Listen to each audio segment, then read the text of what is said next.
এনসিপির মুখপাত্র আসিফ মাহমুদ সজীব ভূঁইয়া অন্তর্বর্তী সরকারের উপদেষ্টা থাকাকালে কুমিল্লা জেলা পরিষদ থেকে ১৫ কোটি টাকা নিয়েছেন বলে অভিযোগ করেছেন পরিষদের বর্তমান প্রশাসক মোস্তাক মিয়া।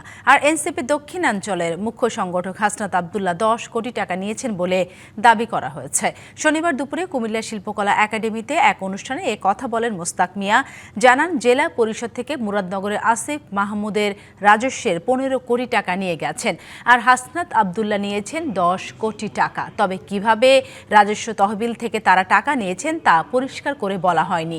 এদিকে একটি গণমাধ্যমকে হাসনাত আবদুল্লাহ বলেছেন, কোন খাতে তিনি কত টাকা খরচ করেছেন সেই তথ্য উপজেলা প্রশাসনের কাছে দিয়েছেন।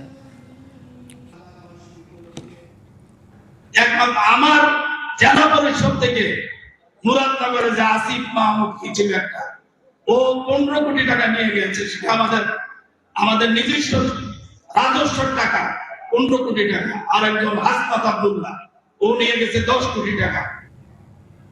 Lily premium gold soap ২৪ carat gold এনে দেয় রিয়েল গোল্ডেন গ্লো।